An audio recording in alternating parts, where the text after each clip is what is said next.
I plan on doing more. Actually, I'm doing a movie coming up in a couple weeks called Spinning Gold, where I play Giorgio Moroder, who was the father of disco, and I have to do it with talk about putting yourself in a situation that you don't normally find yourself in. You have to do disco?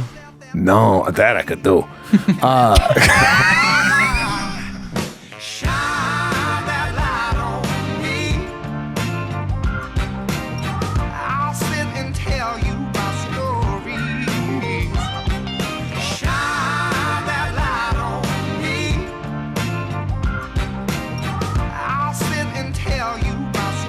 So I came here, right? No.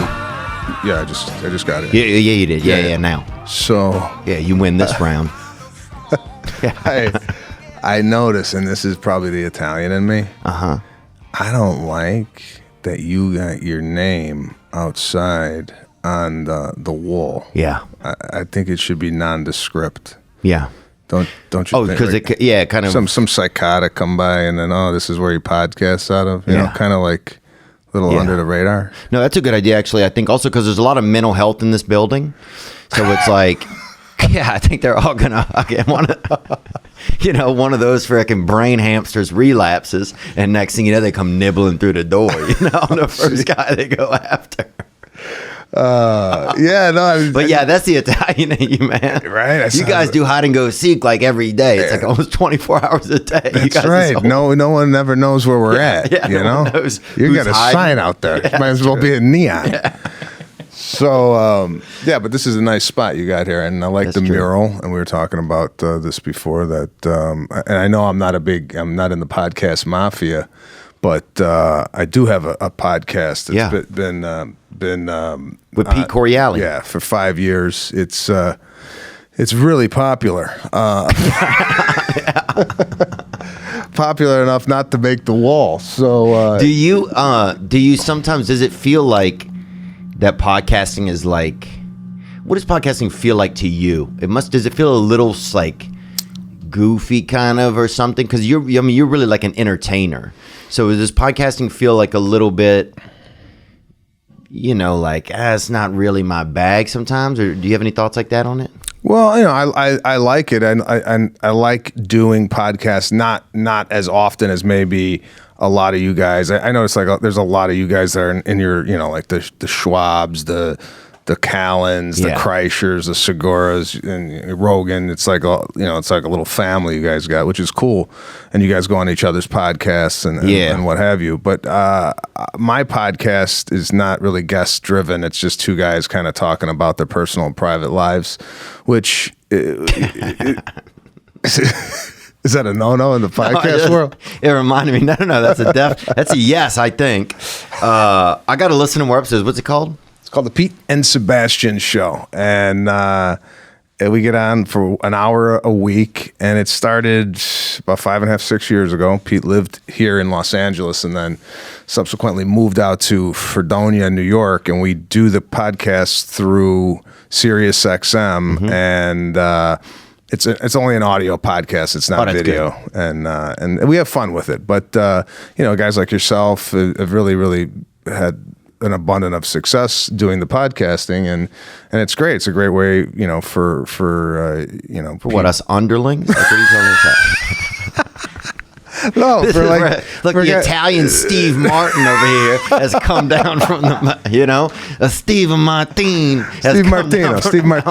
No, I'm joking. No. It has been. It's a unique. It's almost like it is almost like a little bit of a family, and it's been, dude, this shit's blown my mind. I didn't know podcasting was I remember, because I did a podcast for like a year called Allegedly, and it didn't do anything, or 2 years.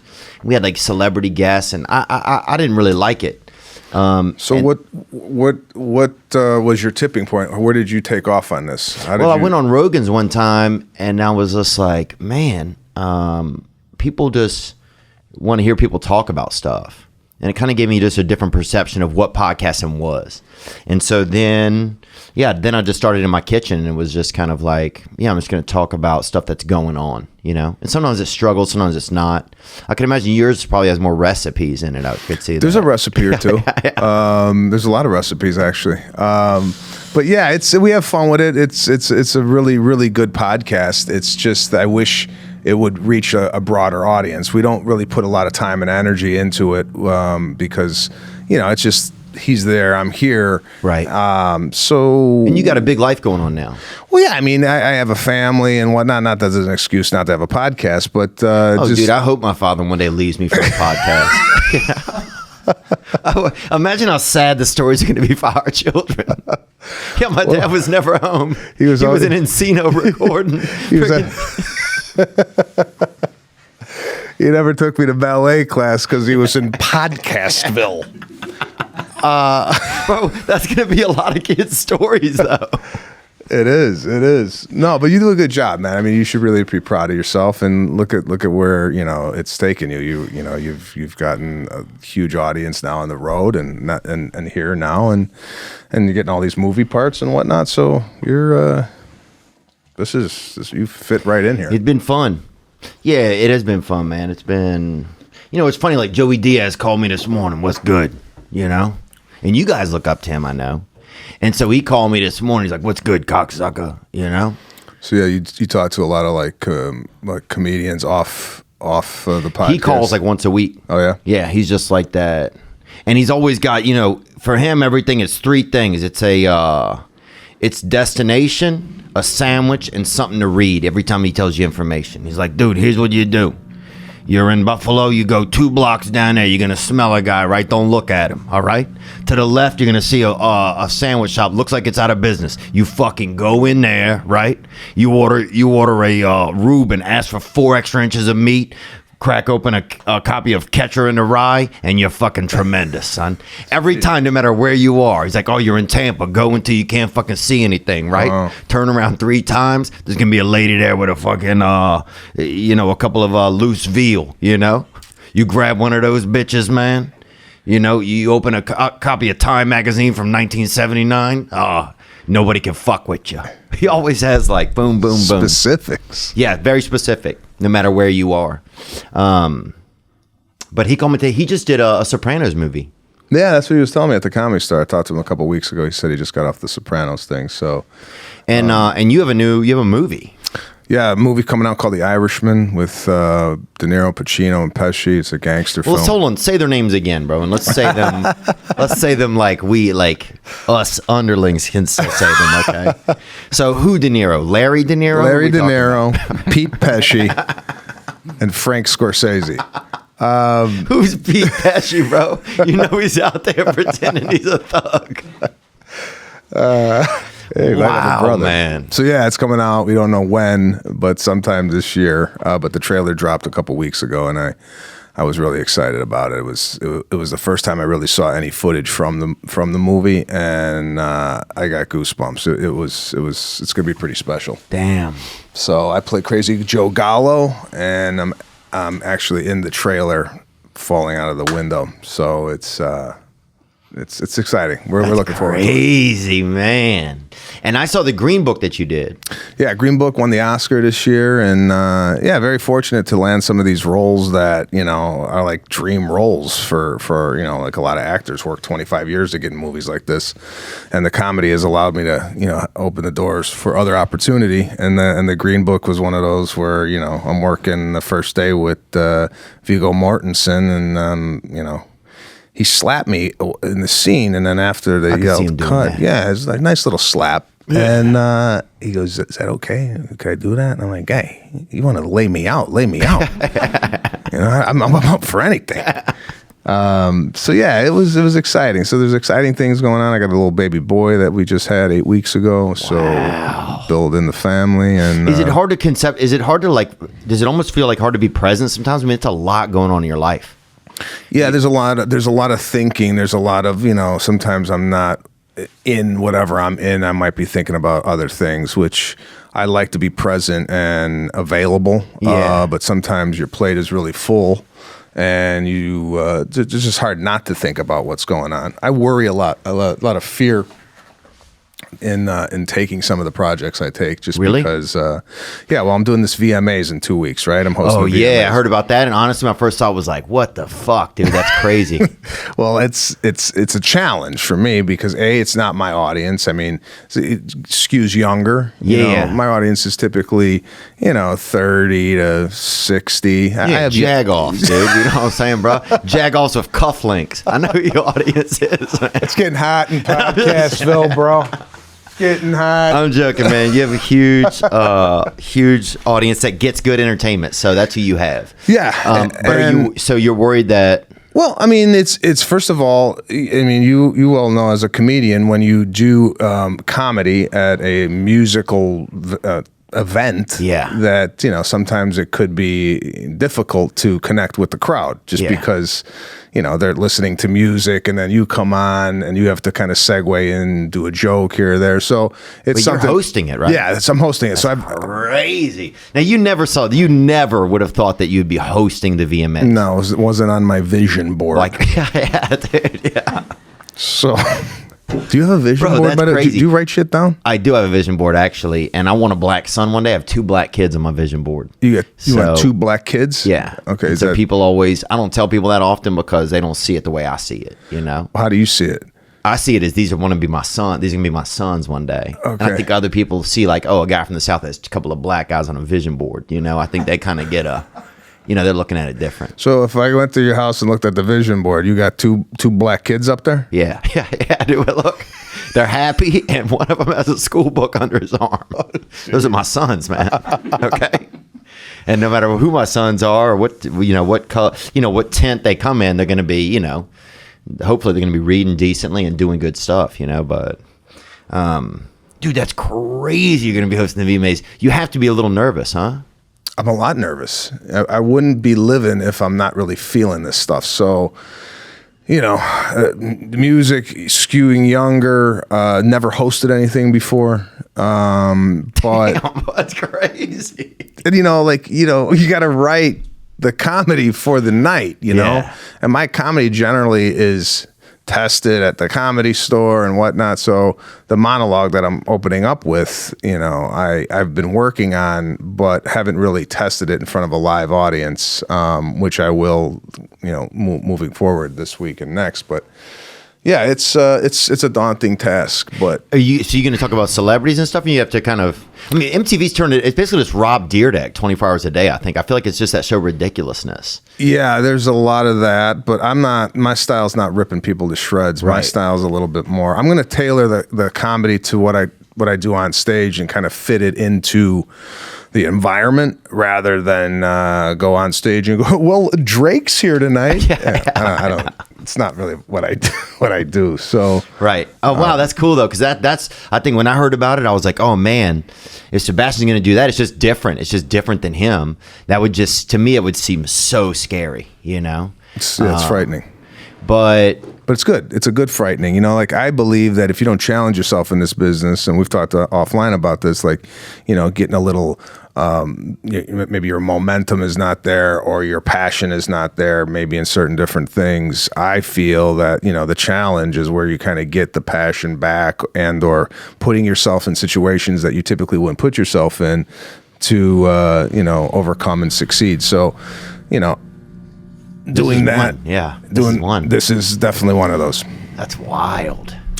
So yeah, it's been good though. What are you gonna wear, dude? How? I am getting up. The outfits are next week. I mean, I'm not going to come out there in a see-through leopard nipple shirt, but how many gross of sequins are in the mail right now? Headed to Los Angeles to make your costume, brother. There might be a sequined jacket or 2, but bro, you better fucking come out looking like a 60-year-old Italian thot who's trying to fucking get one last run at some cock over at the VFW, I want I want you to come out just shining, bro.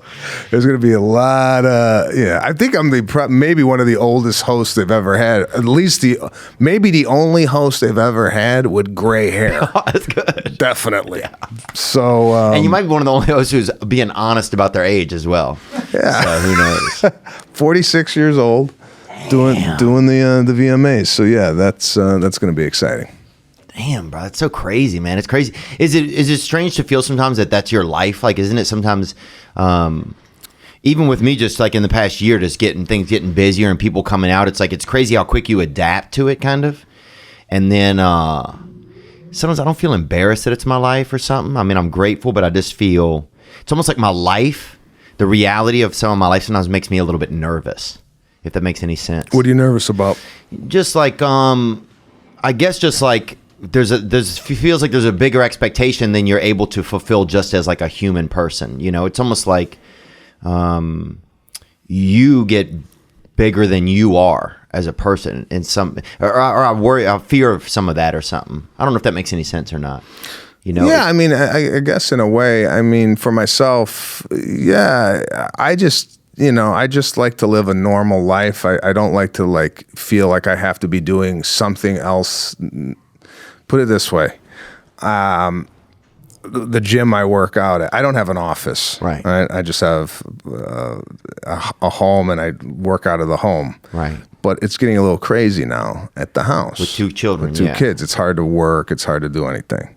So what I've been doing is going to my gym, and after I work out, I set up shop. At the gym? At the gym. Oh, Jesus. Which I've seen done, those guys. Which I've done. I've gone to Starbucks. I've done all that stuff. Yeah, yeah. You know, and throughout my whole career. yeah, dude. Yeah. I've always kind of like just set up shop and did things. So. And what are you bringing a laptop, or are you bringing like a full laptop? Okay, you're not bringing. No, like a full I'm not setup. bringing a printer. Okay. But I just catch up on some emails on a table outside the gym, right? I could just see you carrying a monitor in there. Yeah, no. They used to have a guy at Coffee Bean would bring a monitor in. Yeah, I've he seen had that those stack, guys. that tower, Yeah. that whole thing. It was insane. The same guy that's editing a full movie at Apple Store. You ever see those guys? You walk in, this guy's doing like he's on Final Cut doing his short film. Yeah, he's like, well, everybody quiet down and need some room tone. People were like, chill the fuck out, guy. Trying to get some AirPods, man. That's so sometimes you'll just do it at the gym, huh? Yeah, I mean, like talking about just kind of living a life that's kind of just normal and don't have to feel like you have to adjust your everyday kind of routine because you've hit some type of success. I don't know. I've always just trying to, it's just do, because I feel like if you stop doing the things that you normally would do, you lose the kind of like the pulse of what people are doing. I like going to the stores and the whole, grocery shop. I love all that stuff. Right. And I'll continue to do it just because I enjoy it. Plus I get a lot of like material from just kind of living life. Oh yeah, man. I think when you say that, I think maybe my fear is like it's just like this it's a uncomfortable perception. It's like, yeah, maybe I feel like I have to be different or something when I just don't. Maybe this like this weird like pressure or something. I don't know. But yeah, I think doing regular stuff, like I like sometimes taking a bird scooter to the gym in the morning, and I don't have nice calves and I have shorts on. So for me, it's really humbling, Bro, taking fucking lean calves out for a spin on a bird scooter at 39 years old, bro. It's fucking... Have you felt at all safe on that thing? Oh, no. I did it once or twice, and it just the one bump and it's over, right? Yeah, there's not a lot of opportunity for safety, I don't feel like, on them overall. Dude, one lady hit the dirt, bro, over by the Sprouts over by me, right? This lady fucking way too old to be on one. Had a bag of groceries, just hit the dirt, bro, and just didn't move at all, right? Instead of helping, there was like 2 people yelling, "This bitch is down over here," right? And I was like, oh my God. Yeah, no. I at least honked my horn real loud as I fucking drove off, But she bit it, man. Groceries all over, like, it's a lot of. Well, listen, these birds, it's good for you want to go to the gym, you want to go to a buddy's house, fine, you pick one up, you go. But what I've seen on these birds is like you were saying, people are carrying groceries. Yeah. Then I saw a guy that apparently you take a bird and you go and charge it, right? Yeah. And people make money. The guy was on a bird with 2 birds on his shoulder. Okay. It's not made for that. You know what I'm saying? That's flocking, bro. That's crazy, dude. When you flocking, man, that's wild. Flocking the birds. That's crazy. Yeah, sometimes you'll see some guy at night just throwing them all into a fucking van, you know? And this is one of your moves, bro. Stolen from your ass. He's saying, did it. You got a new son, man. That's awesome, huh? Yeah, so got a little baby boy, and it's been great. Got 2.5-year-old daughter, and lot of stuff going on at the house. And I try when I'm home to spend as much time as I can with my kids, whether it's taking my daughter to the ballet or whatnot. Again, just kind of living the dad life and extracting material from those moments as well. So yeah, it's been really. It's a lot of work, but it's very rewarding bringing up kids. And having a son too, and I know in your kind of bloodline, that's a big thing, right? Well, yeah, being an Italian family, it's nice to have a son, carry on the name. The name. You're rolling with 3 daughters. People are like, "Hey, they're cute." Where'd the name go? Yeah, what's going on here? Yeah, so yeah, my father and my mother were extremely excited when the little baby boy came. So I think we're done. I think we're done. 2 is good enough. Y'all getting the tubes tied or anything, or what do you guys do, dude? I don't know, man. Fucking somebody sneak up on a tube with a fucking shank. We shank it. We shank a tube. Yeah. I don't know. I don't know what I'm going to do yet. We haven't really discussed. It has been discussed, but I have no idea what the hell's going on. It's the least of my worries right now. Right. So we haven't even talked about the shirt. I think. I wore this shirt just for you, man. It's a beautiful piece.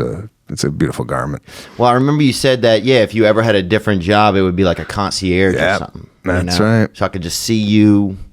Like, I'll tell you this, if you show up in people's dreams or anything, this is what you're wearing. This is what they're wearing. This is what I'm wearing. Yeah, definitely, bro. You're the guy who fucking shows up. That's it, man. That is a beautiful Mater D outfit. Oh, yeah. It's top notch, dude. Go to prom, funeral, all of it. That's one thing that is nice about Italians. Like, if they dress up, you almost dress for anything. It could be something severe. It could be a good, it could be a get together. It could be a funeral. It could be indictment.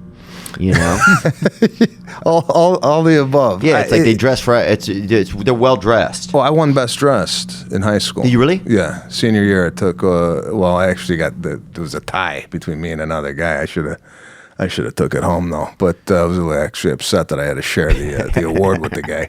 But yeah, always very particular about how we look, and I think it stemmed from the upbringing. I would come down to go out. My mother's like, "Where you going with that on?" And I'm like, "Well, we're gonna go to dinner." She's like, "Go put some nice slacks on." Yeah. And you're like, "Dude, Mom, we're going to Arby's, Ma." Yeah, we don't go to Arby's. No. That's true. We're going to Pizza Hut. Remember when Pizza Hut was sit down?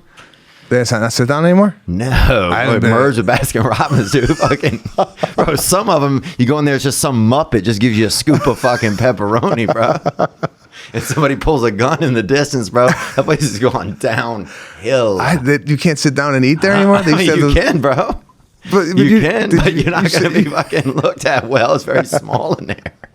No, Pizza Hut used to be like a restaurant. Oh my right? God. Dude, it was so nice. Yeah. Have you been in a Pizza Hut recently? Yeah, I picked up from them. I don't even think you can sit. There's like a bench where you can wait, but if you sit there and eat, it's going to be hella awkward. Okay. But it's merged with Baskin Robbins, and it's just Pizza Hut used to be. We were going out. We went to Pizza Hut. They had those like kind of curved bench. You sat down and you had a pizza. Wow, I haven't been there in a while. The crust was a big pie. They had a couple video games usually in the place. Yeah. Our family would go sit in there. I enjoyed it. They had a salad bar. Salad bar, that's right. They did have a salad bar. They had pudding on it. I never understood it, but just 5 days ago, they shut down 500 more dine-in Pizza Hut locations. It's going away. That's it. Pizza Hut's done. Where do you eat your pizza out here? There's a nice place called Pizzana out here if you're looking for a nice piece of pizza. Is there? Yeah. Where's that at? It's on Robertson and Melrose. They just opened up a location also in Brentwood. I have no money and no stake in this place, but if you want some pizza. Dude, those are nice neighborhoods, bro. I'm eating pizza more out here in regional. I'm eating pizza more. Are you? I don't want to tell the listeners or the viewers where we're at. Right. But yeah, I eat pizza around here. Okay, this is your hood? Like really close to where you could get gas. You know what I'm saying? Like that kind of like, you can smell one from the other place, That just bleeds in. The gas bleeds into the cheese. Who are you? Who's somebody that you are kind of low-key excited about seeing at the VMAs? Like just to see. Do you already know everybody's going to be there and stuff? Yes, they've given me a list. Who am I excited to see? This is why they picked me to do this. Is I don't really know a lot about music, and this is kind of what they liked about it. That I don't really have a button on what's going on with the music industry. Although I know the Khalids and from afar and her and Halsey and all these artists I know, but I don't know like the ins and outs of like who's throwing shade, right? Yeah, whatever that means. I don't. But where I'm from, that just means my aunt got a new awning on their camper. You know what I'm saying? Like it's totally different. But Missy Elliott, who I grew up kind of listening to, she's gonna similar body type too. I feel like. Yeah, I feel like we're similar in shape. So she's gonna be there. She's going to be there, and there's a couple surprise guests that I can't really mention that I'm looking forward to meeting. So. That's crazy, man. What a wild night that's going to be. My mom just told me she's coming. My father's coming. My in-laws are coming. Obviously, my wife, my whole family's coming, my kids. I want to bring my kids there and get some photos with them. It'd be cool. At the Prudential Center where they're going to have it. So, yeah, just elaborate. Even on a production end of it, just looking at this, because I know a lot about production and putting on a show. What they have going into this, as far as the technology, is just sick. It's amazing. Yeah. And this is in New York, right? This is in New Jersey, Prudential Center in New Jersey. Oh, is that where they usually have it, or they usually have it? Last year, I think it was at Radio City. They've had it at Radio City. They've had it here at the Staples Center. They've had it Madison Square Garden, Microsoft Theater, the Forum, Barclays. Because I went to one, because I did an MTV show when I was young, right? And so we went to... what was that, 20 years ago? The VMAs. Yep, 20 years ago. So you went to the VMAs? Went to the VMAs. We got a ticket somehow. I don't even know, right? I get out at the place. I didn't know what it was going to be like. I mean, I'd seen it on television, but I get out, get dropped off there. Bono is walking on the red carpet at the same time I am. I think everybody's like excited for me, right, dude? And because I have no clue who Bono is. No clue. I never really listened to music. I listen to like, Alice in Chains. I'd recognize them, or Guns N' Roses maybe. But so people are going nuts, dude. I have no idea. Go into the place sitting. I sat behind Chris Farley's brothers. He had just died. And I sat behind his brothers. Sat next to Susan Sarandon and Tim Robbins. Wow. And NSYNC performed. At some point in the evening, bro, it was long. I remember urinating in the bathroom between Kid Rock and Montel Williams. Wow. That's a good piss break. Fucking bringing those guys together, And at one point in the evening, I fell asleep in my seat, bro. I was just, I guess it was like a long night, and I just got kind of tired, and I just remember falling asleep. Now, did you know you were going to be wanted to get into comedy back then? No, I don't think so. I think I just didn't want to grow up. Like, one thing about comedy for me, I just didn't, I didn't want to grow up. It was like, you got to travel. You didn't really know if your girlfriend was your girlfriend. She didn't know kind of if you was the boy, Yeah. And yeah, it just felt like you didn't have to grow up. Like you could always get, whatever was going on, you could always go escape it for a few days by going and do shows. But the road rules took you out of Louisiana? Yeah. Yeah, it took me... Yeah, it was good because I got to meet, I just got to see something different. Like, we went to South Africa on it, I remember. Oh, wow. And I remember being like, holy shit, all these people are alive? I just never really put it together. There was people I'd seen a globe, but I'd never put together, there's really people over here, being alive, Then you get there and I'm like, holy shit, man. All these people are going to be in heaven? This is crazy. Because when I thought of heaven, I thought kind of, kind of a little bit of a limited group, you know. But then you get over there and you're like, damn, everybody's gonna be up in this bitch, man. It's a whole world out there. Yeah, it started giving me just gave me just a different perception. Globe came alive. Yeah, globe really, yeah, it got 4-dimensional. So a little bit more about the movie, then I want to know. So is it interesting? Like as you start to build, you kind of become a name, you know, and so then it's like, if you're working with guys like that, like, is it hard to like not be like, would you not want to seem like you're just like a regular guy with them? Like, do you have to try and pay like a little bit of homage? Like, do you feel like any of that kind of thing on set, or what is it like kind of? When I went on set, I told myself I'm not going to speak unless spoken to. Right? I didn't want to be that guy. Yeah. And I'm not that guy, you know, like Jesus. Go up That fucking guy, bruh. Well, you know the guy that goes like, what are you going to do? Go up to Robert De Niro and go, wow, I really loved you in Casino. Right? Yeah. The first day I had a scene with Robert De Niro and Joe Pesci, and I didn't sleep for a couple of days before that. I was really kind of pining over this. You didn't sleep, dog. Damn, that's crazy. Well, no, I mean, like, were you fucking camping and shit got crazy? Like, how do you not get any rest, man? Well, I mean, I was just because I think I'm like neurotic, you know. Like if I got something to do, I'm like there's VMAs 2 days before that, I'm gonna be up and down. Right? There's no sleep. Oh, when they call you out to the stage, that's gonna be fucking. It's live. It's live, man. So with this, it was nerve-wracking because I'm not an experienced actor. I don't have a lot of experience on movie sets. No. And now to be thrust into a movie where you're working with, you know, not only Martin Scorsese, but probably two of the actors that are maybe the best of our generation, and then, you know, they're yelling action. I'm just hoping words come out of my mouth, you know? So I was nervous going into that whole experience, but it's just like anything else, you know. You do it, and then you're like, okay, you know, because there's doubt. There was doubt for me, like, do I belong here? Right. That's what I think I'm trying to get at a little bit. Yeah, that's what I would feel. Yeah. I feel like, do I belong here? Am I pretending that I belong here? Do they know that I don't know if I belong here? Like, those would be the things that be running through my head. Yeah, right. You know? Are they looking at me like, oh, this fucking guy don't belong here?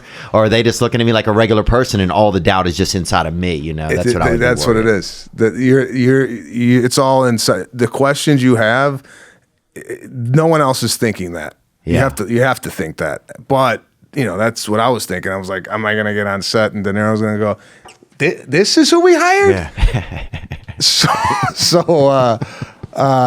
Yeah, there is a bit of self-doubt, and there's a bit of you know, a lot of anxiety and nerves, at least for me. And then once we are up and running, it was you know, off to the races. So I didn't really look back after that. But I did have some experience with the Green Book going into this movie, which I think that's why. I think a lot of things happen for a reason. You know, like you get certain things because they prepare you for what's to come. Oh, right, a plane you can't even see, kind of. Yeah. With Green Book, did you guys shoot those scenes in order, or were they out of order? Green Book was in order. Because, dude, honestly, no, this is obviously me judging you, but from the beginning, like the first scene when I see like helping with the luggage, I think, or something, there was some scene, I think, or helping somebody had just arrived somewhere in a car, I think, and by the end, I could personally see like, wow, he's so much more comfortable at the Christmas party. Okay, because the first day was the luggage day. Wow. And talk about nerves. Oh, I'd be so nervous. I was nervous for you watching it 100%. Like, that's so scary. But no joke, dude, by the end, I was like, oh, Sebastian, knowing enough about you and knowing a little bit of like your mannerisms and how you look even off of stage and stuff, like, I'll be like, oh man, he seems a little bit nervous. But by the end, I was like, damn, he's dialed in, man. Yeah, no, you're right. You're very perceptive. The first scene for me was nerve-wracking because I was like, oh, that was really my first big scene in a movie with a big actor. And it's like you got to rise to those occasions because, you know, if you don't, then they're like... Right. But yeah, it was I hope looking back at what I did in The Irishman, when I watch it, I could, because it's different when you watch a movie and then you're doing stand up, and stand up is something to work. Right. We were like, okay, that didn't work. You can say on screen, hey, that didn't. You can say on the stage. Okay, not going to use that anymore. You can't say that in a script. Yeah. So for me as a comedian doing acting, it's a lot different, because I could always make it up in stand up. I could do the next joke. I go, oh, okay, I'm going to get him with this one. I'm going to get back. But it was a great. I plan on doing more. Actually, I'm doing a movie coming up in a couple weeks called Spinning Gold, where I play Giorgio Moroder, who was the father of disco, and I have to do it with talk about putting yourself in a situation that you don't normally find yourself in. You have to do disco? No, that I could do. Bro, the owner of one of the loony bins in Oklahoma City was a disco dancing champion, I remember. He was? He used to take me in the back room and show me all his trophies, his old outfits, his unitards or whatever, bro. In Because Oklahoma? painters, yeah, a lot of disco people wore like those fucking onesies that a lot of painters wore. There's nothing like a nice onesie doing disco, man. That guy. Yeah, so I'm doing this with a German accent. So I'm working with like a dialect coach to get like a German Are you accent. serious? Bro. At some point, dog, you don't have to challenge yourself, man. That's not Yeah, a why challenge. not? That's crazy. That's Yeah, it, this Giorgio is- Moroder, this is the huh? guy. You gonna grow a big Yeah. mustache too? I hope they give me a mustache on set, because that mustache is beautiful. God, is that beautiful. Dude, I sold half a handful of pubic hair to a guy one time for a Halloween mustache. I did? trimmed it right off, yeah. On a cruise ship.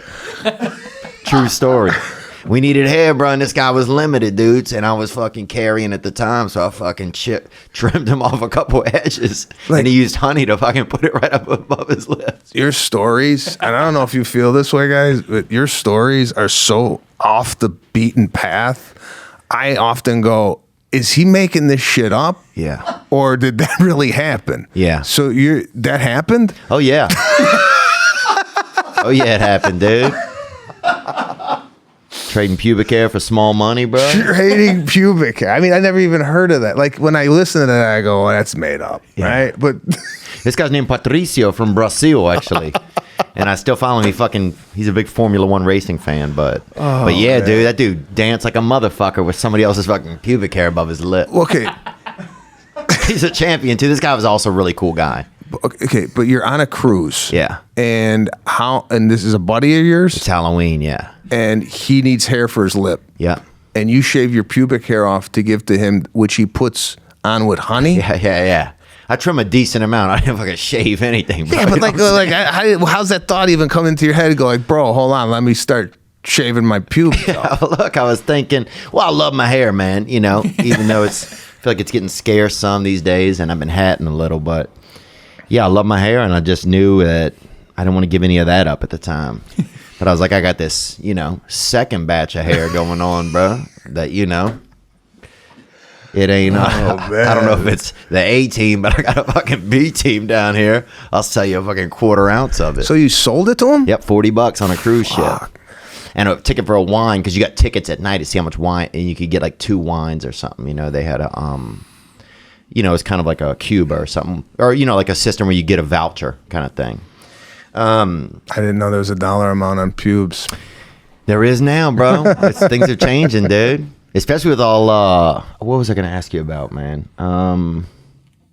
Hair, dude. So I got PRP, right? Yeah. Where they take part of your blood out. Yeah. And they Well, did you get the transplant and then the PRP, or Yes. did you just okay? I got the transplant first. Okay. So I got part of the back taken out and put in the front. Yeah. Because I love surgery, And so I got part of the back taken out, put into the front, just Yeah. in the very front. And How many hairs do you remember? 500.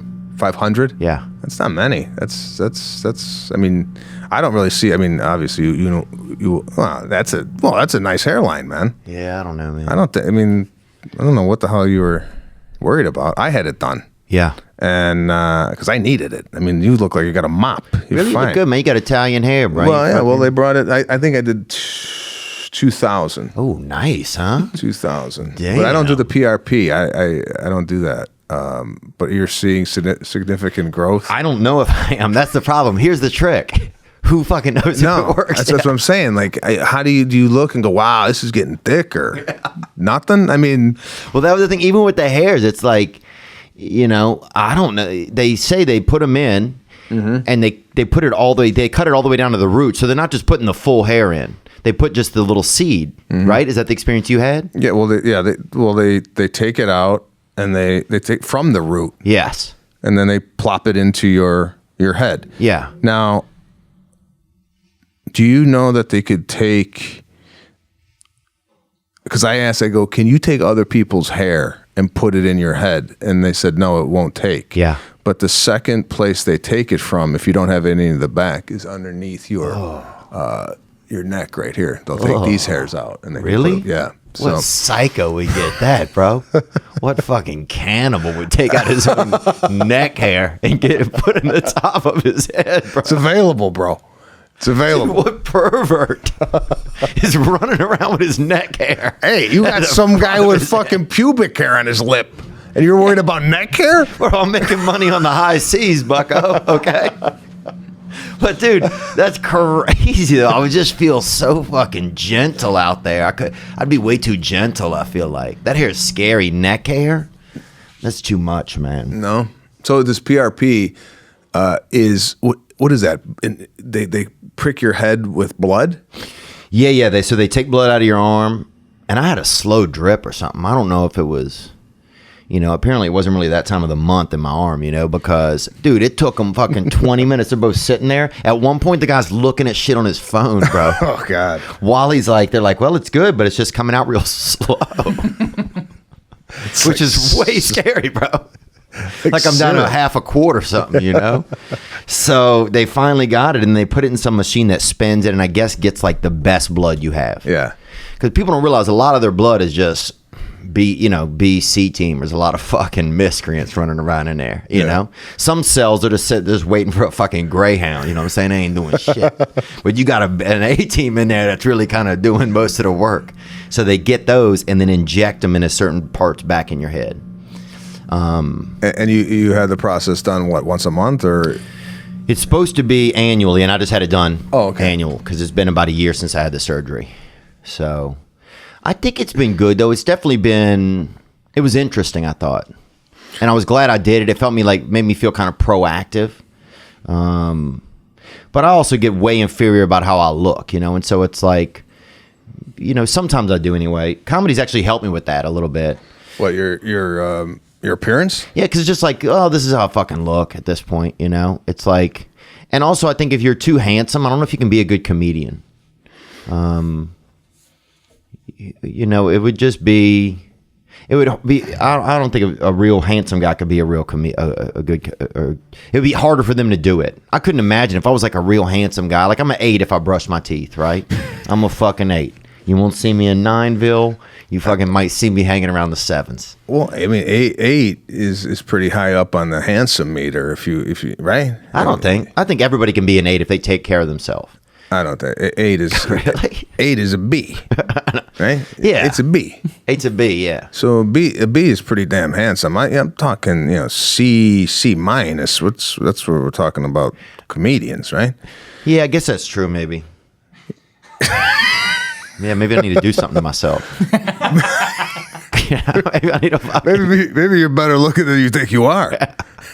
Nah, man, that's crazy. Maybe I need to fucking try and hold the door in a sharp elevator and fucking come back here a couple months at one arm. Yeah, I don't know. So I had it done, though. I had it done, this guy in Beverly Hills, this guy, Dr. Kayan, and he was awesome, man. I went in there 1 or 2 times, and he's like, you don't need anything. Come back in a year. He wasn't trying to upsell me on my own hair like a fucking guy you got pulling shit out of your neck. That's crazy. I didn't get it done. I'm just saying that's an option. If you want to go back and start taking right out of your goatee. That's crazy, bro. That's wild, man. Yeah, and it's funny. I didn't think that I would ever be that type of person that would do that, but then sometimes you just become people you didn't think you would be, I guess. Yeah, well, you grow. You learn different things, I guess, So for you, you got this podcast and you got one with Brendan Schaub.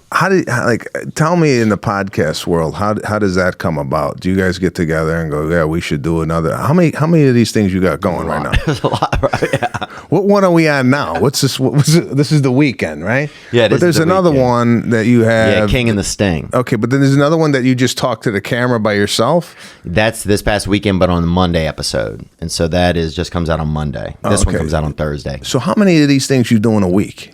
I'm doing three a week. 3 a week. All right.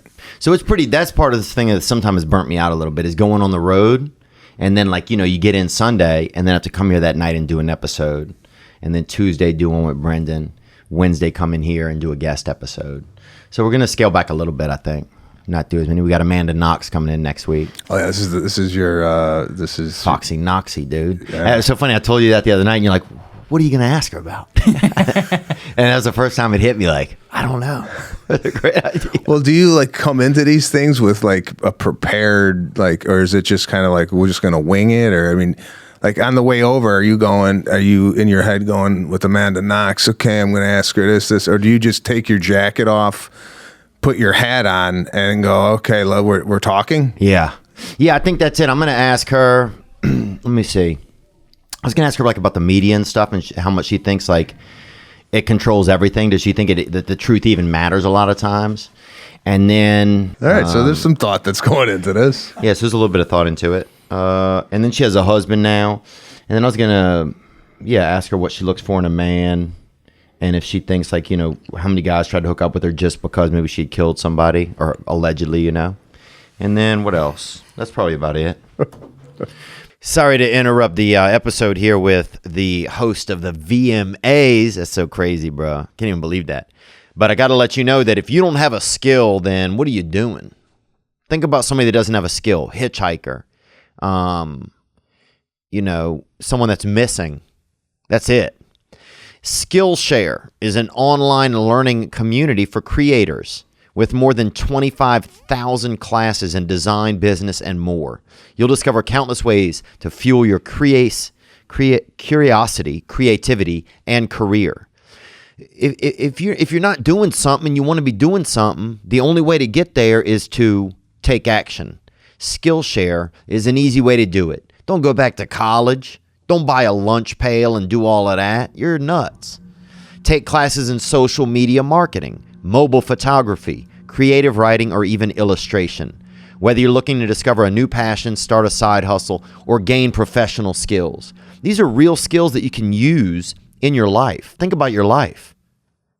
Could have skills in it. Join the millions of students already learning on Skillshare today with a special offer just for my listeners. Get 2 months of Skillshare for free. That's right, Skillshare is offering this past weekend listeners 2 months of unlimited access to over 25,000 classes for free. To sign up, go to Skillshare.com/Theo Von. Again, go to Skillshare.com/Theo Von to start your 2 months now. That's Skillshare.com/Theo Von. Oh, I use this. Do you use this? This is Honey. Have you ever bought something online only to find out later that you missed a discount? I have. You get that sheep collar jacket, that long arm baddie. And later on you find out, they got a different one for $19 less, better sheep. Don't overspend anymore thanks to Honey. Honey is a free browser add-on that finds the best deals online. I use it on my laptop. It's easy. Got it one time, put it on. If I'm buying something, I click on Honey first, and it lets me know if there's a better place. Honey finds discounts and coupons across 37,000 sites. Amazon, Sephora, Best Buy, Nordstrom, and more. I just shop like normal. Honey handles the rest. If you're thinking you're going to have to go to a million sites and look, how much is this guitar? How much is this, this hermit crab sanctuary? Whatever, dude. Honey does all the hard work. And how do you feel when Honey saves you money? You feel tight. You feel great. Look, there's no real reason not to use Honey. It's free to use and easy to install on your computer in just 2 clicks. So shop with confidence like I do. I'm confident when I'm shopping. Get Honey for free at joinhoney.com/Theo. That's JOINHONEY.com/THEO. It's very simple and it's very effective. Don't get to the checkout and right before you click buy, wonder, oh, should I go see where Consumer Reports tells me to go, or where this or where that? Honey does all the work. Go to joinhoney.com/Theo, the smart shopping assistant that saves you time and money when you're shopping online. And now back to this movie star comedian. Wow. Well, we got some user questions that come in. We'll get to one of those right now. What up, Theo? What up, Sebastian? This is Steven from Connecticut. My question is, so I know Sebastian's been on Comedians in Cars Getting Coffee 2 times now, and has ridden in some various vehicles. Those scooters were definitely interesting. My question is, Sebastian, if Theo was to ride in a car with Jerry Seinfeld, what car should Jerry pick him up in? Gang, gang. Gang, bro. For you, I'm seeing like a older. I'm seeing a Monte Carlo. Oh, good. I was an older man. Okay. What is a Monte Carlo? Will you pull that up, Nick? Like a maybe a 1981 Monte Carlo with T-tops. Yeah, I like T-tops. Maybe with red interior. Yeah. I don't know if it's 80. Yeah, that's it. Like that one, that black one. Yeah, something that like that. Is that you? Yeah, man, that's beautiful, bro. A little bit of Coke on the seat. Hey, it's not mine. It's not mine, dude. I'm just listening to music. That ain't mine, sir. Coke on the seat. That's awesome. I don't think Comedians in Cars has the Coke on the seat. You don't need the coffee then. You don't need the True. coffee. Yeah, that's a beautiful vehicle right there. I would do also maybe like a Ford F-150, like a 1980. You like a truck? You know what I miss? I like that bench seat, I think. Yeah, it's oh wow, that's Yeah, something simple like that. it's just simple. It's like a farm vehicle. Yeah. Like a dog in the back, maybe. Oh, something you could put something you could eat as soon as you get home in the back, but after you clean it. Mm-hmm. It's like a hunting truck. Yeah. Yeah, I guess that is a little bit of a hunter vehicle. Oh, here's somebody right here. Yo, Mr. Maniscalco. Johnny here in North Carolina. Just a question for you guys, since you come from 2 totally different types of backgrounds. But 10-year-old Theo and 10-year-old Sebastian Maniscalco, you come in from outside playing with your friends, sit out on the couch with your dirty clothes on, put your feet up on the coffee table. What are your father's responses? Gang, gang, I love you. Love you too, buddy. That guy was sweating also, first of all, in his car. Guy's drenched. Hope he's doing okay. Right. Yeah. So, I don't know what he I was hope he doing. lived through the end of this. It looked like it ended abruptly. Yeah, it's a lot of... Thank you, Johnny, and hope you're doing well. So first of all, I come from playing outside. I ain't Yeah. sitting on no furniture. It's a shower. Right. Right away. Wow. And, listen, my house, 10 years old, Straight to the shower. straight to the shower, and you ain't putting your feet up on the furniture. Yeah. Yeah. That guy's got a unique area he's living in. Yeah, my dad, I don't know. My dad was asleep. My dad was 80 years old when I was 10 years old. So, Yeah, you had an older father, right? Last time I think we were Yeah. on, you said you had an older dad. my dad used to borrow money from me to fucking for gas, because he didn't have a work. They're not hiring a lot of 80-year-olds, in a lot of places. Yeah. So he used to, he used to borrow gas money from me. And I had a fucking job, dude. So that's crazy. I don't even know where he thought I was getting the money from, and I was just kind of stealing some of it from my mom. So it's like, damn. We had some dirty back channels in the house. But my dad wouldn't notice about that kind of stuff. That kind of stuff was just too menial, I think. Too little. But what else we got? Gang, gang. Gang, bro. Yo.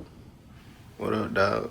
You sure you ain't know no racist too? Nigga, this like the 3rd video I sent your little ass, man. Oh, damn, bro. I'm sorry, What bud. up, Sebastian? What's up? What's up? Speak on having a kid, nigga. Damn. He wants you to speak on having a kid. I just had to play that video so he doesn't think we're racist. That was the third one. So No, I appreciate it. And thanks, brother. We're not racist, or I'm not trying to be. You know, I have some flare-ups in traffic, but overall, I'm good.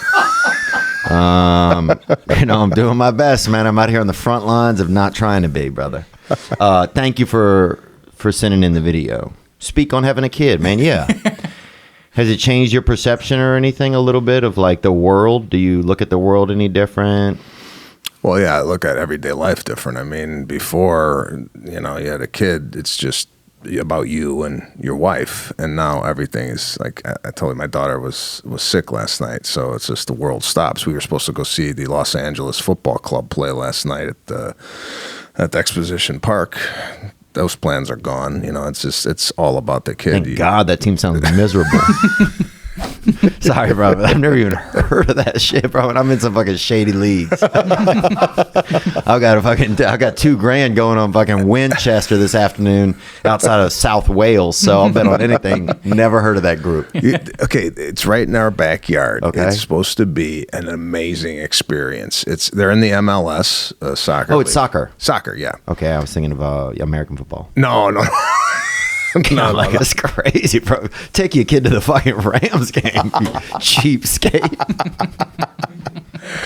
So it's affordable fun for the whole family. So I heard it's supposed to be almost like a European type of atmosphere. Oh, nice. Yeah, when you Ian go Edwards down. goes sometimes. Yeah, Ian goes. So we were supposed to go there last night. So long story short, in regards to the kid, you know, everything revolves around the kid. It's all about the kid. You go out for a walk, you know, in the neighborhood, and, you know, you're scanning what's going on around you. Before, you know, take a walk by yourself, you could give a shit if you got stabbed. But right now it's like, what's going on over here? Let's, you know, it's yeah, there's a dog over here. There's this, there's that. That's a good point. These dogs, you know, and then my kid goes up to the dog, and then I love these owners where you look. I scan the owner, 100%. right? And I'm like, does this guy, if things break out, could he even contain the damn thing?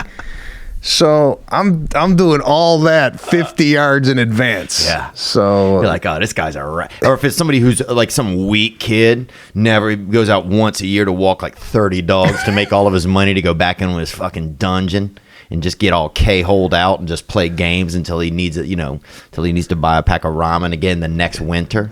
You know, and he's got like 40 dogs on a leash. He's out there Iditarod somewhere in Brentwood. You're like, this fucking kid can't handle himself.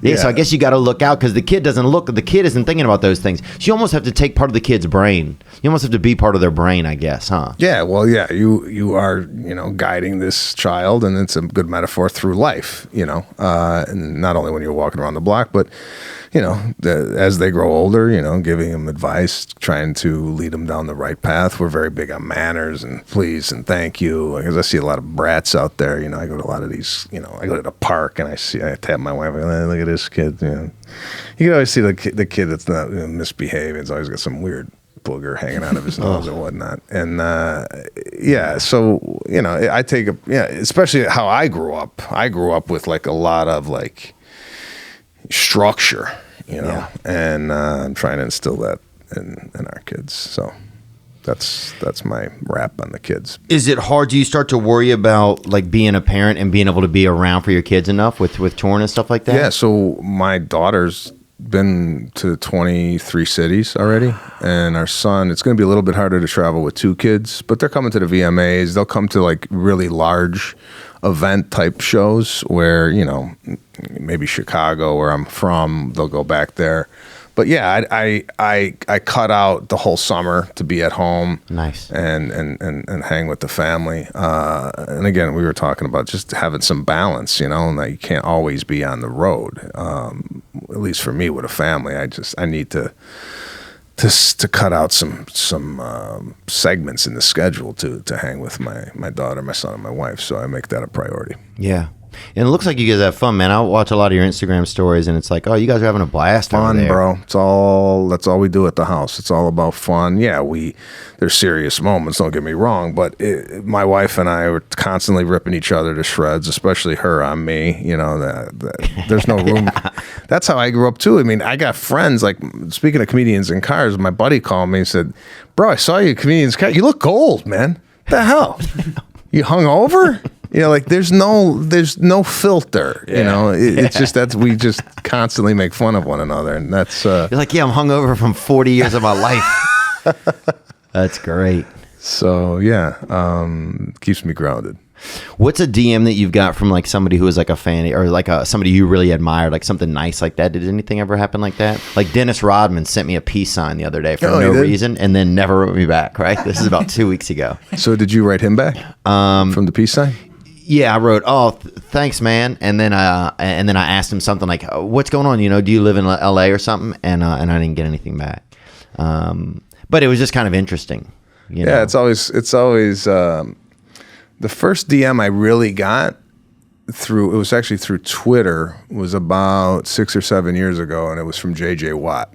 Wow. He was a rookie in the league, and he had reached out to me via Twitter and said that he had been a fan since high school. And then I started to think, wow, I'm really getting old, because this guy was in high school when he picked up what I was doing. Right. And then we became fast friends. We've been friends forever since. So that was pretty cool. And The Rock had posted a clip of he was watching my comedy, and he posted up on it. And that had to be a unique moment then, kind of. Well, I mean, out of all the stuff I've done, that one got, like, I had people coming out of the woodwork for 20. The Rock put your stuff on his Instagram. It was bigger than any, like, network. And everything. Bigger than all the specials, everything.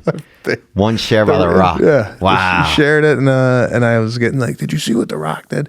So, yeah, it's cool, to because you don't even know, like, when you're doing this stuff, you don't know who you're hitting, who's listening to this right now, who's seeing your comedy. And with the internet, it gives you an idea of how far your tentacles are reaching people. And it's cool to see. You're like, oh, wow, he's a fan or she's a fan. I wouldn't think they would maybe like what I do or what have you, but it's flattering. Yeah. Yeah, it's interesting how much access everyone kind of has to everybody, really. Yeah, I mean, if the internet was around when I was a kid, I'd be like popping DMs to Prince going, bro, love what you're doing, let's dance. Yeah. Let's dance. I got my disco outfit. Do you think of now as you start to like act in film and stuff? Did you ever think that you would do that though? I mean, I just feel like it would have to be no. Did you ever think that? I mean, I think a lot of comedians think a sitcom or something sometimes. It's kind of a natural train of thought, especially like coming up in the era and time that you've come up in through comedy. But did you ever think movies though? I mean, did you really? I wanted to do movies, but I wanted to do a little bit more serious roles than comedic, goofy stuff. I'm not a goofy guy. Yeah, you're not. So I'm actually a serious guy, and the serious roles kind of play to my real personality, kind of off stage, of just kind of being a little bit more straight than like, hey, it's not what I do. So I like the fact that this serious dramatic roles give me a nice little departure from what I do to day in, day out on stage, and I think it's a nice little contrast for me. So yeah, I've always had movies in the back of my mind, not to be like a movie star, right, but to do like projects here and there, a little pop into a movie, pop out. I don't want to be the guy that's like, maybe carrying the movie. That seems like a lot of responsibility. Yeah, I mean, especially if you don't do it on a regular basis. But yeah, I like what I'm doing with these movies, and I'm fortunate enough to make a living doing stand-up where I could do the acting and it doesn't have to feed my family. You know what I'm saying? So I don't have to take a role just to take it. Because movies don't pay anything. Yeah, there's not. I mean, for me, it's more of a exposure and being in a broader audience, right. Similar to like podcasts. Like you go on a podcast, and hopefully, coming on your podcast, we'll send people to see the film. Yeah, and I'm reaching people that maybe don't know who I am, or like, hey, let's see what this guy's podcast is all about, and whatnot. So I like kind of, and also I like you, and you're a cool cat. I mean, it's like I don't go on everybody's podcast, but yeah, no, I appreciate it, man. I mean, I've always looked up to you ever since I got turned on to you, man. You kind of reminded me always that like an entertainer can kind of there is still something to that. Like I always, like it started to feel like comedy was just about like joke writers and stuff, and if maybe that was my own, fears or something, but like, oh man, it's just people that are writers that they're putting on stage, and but then seeing you was like, oh man, you can still be like an entertainer, you can still be You can still have dreams somewhere in your head if you're, you know, like I remember even asking you for advice one time. You said, just go watch Michael Jackson Munich. You know, that's what you fucking told me. Yeah. And I remember that. I was at the Improv with my wife. I think you met my wife for the first time when we were hanging out at the Improv. This is about maybe 6-7 years ago. But you were back then in maybe I'm wrong by saying this, but back then you weren't a very happy man. You were not as happy as you are right now. Yeah. And you were, I don't know, you were kind of struggling, and not with your career, but just kind of, I could just feel like when we were talking, you were in a maybe not so good of a place. I remember my wife and I talking as we left, and he's such a nice guy, but he feels like he's a little down and whatnot. So is that correct in saying that? Yeah, I think that's pretty true. Yeah, I think I started to hit a little bit of a wall, like I wasn't going to have, I just didn't know if I was doing the right thing.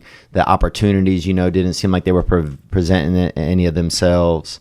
But yeah, I mean, that's a good example of someone that might not think it's going to happen and maybe running into these roadblocks, and all of a sudden, boom, look at this, we're in Podcastville. Yeah. Yeah, that's true. I mean, it's like it happens. You gotta stick with it, and next thing you know, you got your own graffiti. It's gotta happen. Oh my God. Do we have any other questions from the crew here? Were any of those guys from The Irishman, like, since they're all Italian guys, were they fans of your comedy and watched it? And yeah, I didn't know if they knew what I even did or if they knew I was a stand-up comedian. I didn't know any of that. So going into this, the first day when De Niro came out, he came up to me and he said, I hear you doing good things. And I'm like, you're like, what? Oh my God. Did someone tell him to say that? Or does he know what day trade? You're like, what's going on here? So yeah, I didn't know what the hell they knew, and I still don't. I mean, De Niro had came to my show at Radio City after The Irishman, which we talked backstage more than we ever talked on set. On set, I didn't talk to him at all. Really? No. So you just go do your stuff and then kind of go back to your corner? Yeah, well, they went to their corner and I went to my corner. Yeah. And I, they were talking amongst themselves. Like, it would be like cut, and then De Niro and Pesci and Scorsese would kind of talk amongst themselves, and then I'd be like, I wasn't gonna go in the huddle and go, you're like, oh yeah, I think so too. Like, what am I gonna do? I was on the sideline. Yeah, like, I'm gonna go have another mini Snicker over here while these guys fucking predict my future. Decide if I'm good enough to hang out here for another minute. Yeah. Wow, that would be very intimidating, man. Well, they all know each other. They work together. Yeah. So, right, they got their own thing going. So, I was like the new guy there in that particular scene. And, I'm looking at it like, if I'm not invited in the huddle, right, I ain't gonna go over there. Yeah, but, no, of course. But yeah, I didn't talk to really anyone on set, because I didn't know if it's another thing. They yell cut. I don't know if this guy's still in character, or I don't know what he's doing. They yell cut, and I'm thinking, okay, yeah, I'm me. Yeah. I'm not like doing some like method where I'm like, hold on, let's, they can't talk to me because I'm still crazy Joe Gallo. Cut, and like you said, I'm getting a little cube cheese, thinking, this is cheddar. So I didn't want to like interrupt anybody's process. Yeah, but were you amazed how good of actors they were? I was. I don't really remember. The only thing I do remember is me thinking while I was acting that I couldn't believe I was doing this with these guys. Yeah. So, I mean, I don't even know if that's being in the moment in acting when you're thinking, Yeah, definitely not. But I mean, I can totally relate to it. Like, you're in a lifeguard chair up above yourself kind of a little bit. Yeah. Like, dude, what are you fucking doing down there? Bro, that's the adult pool, dude. You got fucking flippers on, buddy. But yeah, I can imagine that your mouth moving and a little bit of your head also talking like, okay, here we go. Yeah. A lot of like inner dialogue. Yeah. While I'm doing dialogue. Yeah. Which I think what comedians do, though. I mean, don't you ever go on stage and talk to yourself in your head while you're speaking to the audience? Sometimes, yeah. Yeah. So this was just that I was actually taking in the moment, and I couldn't believe what was happening. But then I'm also acting at the same time, which is probably not the best thing to do. But I'm sorry, I had to. These are like the guys I grew up watching. Yeah. Man, it's kind of crazy because especially like being an Italian guy, you grew up. I mean, those are the guys, that are still alive. Those are the guys. Yeah. And Stallone. The brother, Sylvester. Who's the brother? Frank. Frank Stallone. Dude, I see Frank at the gym always trying to pump a lot of young buckettes, all the time. But we can always take that out if we need to. But that's an edit. But I know a lot of gals that have been hit on by old Frank Stallone. He's almost like Pauly Shore at CVS. Pauly used to try to bang every girl that was looking for a birthday card at CVS. Bro, I know 9 girls that have been, I was just looking for a birthday card for my mother. And Pauly Shore came around the bend. I've heard that story so many times, bro. It's crazy. That's nuts. It's a really good ground because there's a woman there who's like sentimental. She cares about her. She's caring, At least you're not, you're meeting somebody that's not somebody that's picking out a fucking, 24 pack of fucking hot nuts over by the Sprite, Like, who's that girl? Who is that? Wow, man. So does it feel a little bit like when you're working with your idols, is it almost then hard to find like what's next to keep you excited, or is that German dialect? It's really true. It's honestly, you're right. Yeah, it's that's insane, bro. It's something that you after that experience probably should have came at the end of a career, right? But it came at kind of like the beginning. So it's like, where do you go from there after you're coming off such a big high? But yeah, I mean, I just want to do stuff that I'm really, really passionate about, and with people who are really talented and know what they're doing. Wow. So, and you're going to be dancing in this in the new film that you're going to be. No, you're not. No. It's about disco in the '70s, and I'm like the one of the fathers of disco, just because of the way this Giorgio Moroder did a lot of sounds and music behind the vocalist. He was, responsible for Donna Summer, in short. But there's no dancing. Oh, dang. No, there's a couple of scenes I'm in, but there's no although if it requires dancing, I am more than happy. Yeah, I just see you doing that, man. No, I gotta tell you, I grew up dancing. Oh yeah, we went to the dance clubs. That's all we did. Did y'all with like sock ops, YMCA? What'd you guys go to? No, we went to. They used to call them dance parties, and no sock hop. This was on a Sunday night at a bar called Toto's. Oh yeah, which turned into a teen dance club on Sunday night, right? So we'd go, and me and my buddy Francesco had these shirts made up, and on the back of it said, "Talk about weird." Your audience will love this. We had on the back of the shirt, Italian boys. Holy. And me and him used to do the same moves with these shirts on. So you guys were synchronized Italians? Synchronized Italian dancers. Like we would practice all week because we thought we were going to pick up girls because of the way we danced, right? But this is like 80s, man. Oh, dude, so many hand movements. You there's put a lot your fucking buddy's eye out. Yeah, your buddy's got on fucking. There was a lot of up here, the hands were always up by the head for some reason. A lot of look-offs. So that's what we got. The whole my from 16 years old to about 22. I had a fake ID at 16. And my fake ID was unbelievable. And whose was it? Was it actually you, or was it somebody else's? It was me. Wow. It was me, and it was my dad actually helped me get it. And That's good. I used to buy alcohol for guys who were older than me. We were going to the clubs. I didn't really hang out in high school. I didn't go to the basketball games, football games. What we were doing was we were going to dance parties, and then when we got the ID, we were going to bars. So I was 17. I was hanging out at over 21 nightclubs. Yeah. And dancing. I didn't wear the Italian boy shirt to the Yeah, that was kind of a limited time. Yeah, it was a limited, a summer. So great. So yeah, that's what we were. That's kind of how I grew up. That whole, taking care of the car. I used to drive a 1982 Seville. Oh. With white walls, spoked rims, beautiful car, slanted back trunk. Oh yeah, that's sexy, bro. With the outline of the spare tire. Yeah. Oh God. With a spoke rim on the back. Oh yeah, man.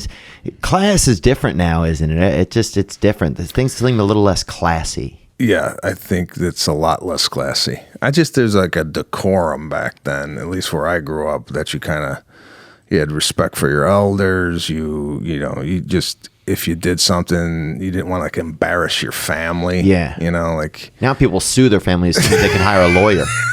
Like, I'm suing all of you motherfuckers for raising me. Yeah, it's gotten crazy. It's crazy. There's no family respect anymore. It's different. Well, the family dynamic is not there anymore. You don't have the family anymore. Everybody's too wrapped up in a video game, and I don't mean to sound like some old man, but the way we grew up, and I think the way our family was structured was, you sat at the kitchen table and you were talking to your parents. There was no your attention span wasn't here or there. It was like we're eating, and we'd sit at the table for 2 hours just talking to my parents. My parents were the type of parents where everybody wanted to hang out at our house because my parents were like the fun. They loved my friends and talking to them, and we like the end of the movie and the book.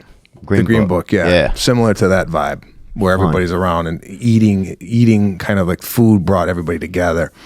But anyway, you just don't see that now. It's just it still exists, and I think people are longing for that. But now it's like you go out to a restaurant, you see a family, everybody's on the device. Everybody's dialed out. Yeah. And the devices are part of our lifestyle. Don't get me wrong. It's not like you have to totally put it away. But even with our kids, we're teaching them. You get it for a small amount of time, and then after that, let's get back to the burrata. Yeah. Let's fucking get into what matters over here. There's no app better than burrata. Yeah. All right. I got a fucking hot batch of burrata that fell off a boat in Providence. I want you to try. Good on you guys then? Yeah. What you got, Gianni? We just have one Patreon question for Sebastian. All right. And it is from Faye Dvorak. And if you were invited to a potluck dinner, what homemade dish would you bring and who would you bring? Not your wife, someone else. Potluck dinner, what would I bring? There is a Sicilian dish called pasta tagliata, which is pasta layered with strip steak, pine nuts, it's a red sauce. It's layered. It takes a long time to. You don't to hear make. About that a lot. No, it's very, very specific to. Actually, it's not even Sicilian. It's a town in Sicily called Cefalù, where my father's from. It's very specific to that town. And who would I bring? Mm-hmm. My father. If it wasn't my wife, I'd bring my father. My father's a character. He is. He's a hairstylist, and he's where I pretty much get a lot of the. He thinks he's a comedian behind the chair. Everybody loves my dad at the salon. He must be so proud of you then, huh? My dad is very proud. He's 74. He's still cutting hair. He's still young. Well, 74 to be cutting hair. It's like people. It's a young business. Yeah. It's not like people are walking in the salon going, "I'll have the guy with the ARP card cut my hair." His he thinks everybody's going to the military. It's fucking getting kind of crazy. Well, he's not a barber. He's a stylist. Oh. So he does women's hair. He does colors. He does all that stuff. But he's had clients for 40 years, and they're passing away. They're dying. And in the will, they are requesting my father to do the last Shabazz, huh? Dead hair. Wow. So my father's going to funeral parlors. And he loves it because they don't say nothing. They don't, they don't ask, he just does what he has to do. He's just leaning over. Hey, I did the hair. Who would have fucking, that suit's horrible, but hey, look above the ears. Yeah, that's crazy. So, he's very proud. My whole family's very proud. Yeah. Is it hard to embrace sometimes, like how, is it hard, like I get worried sometimes as my career gets bigger that, like, I don't want my family to ever think that I'm different or anything? Do you ever worry about that kind of stuff?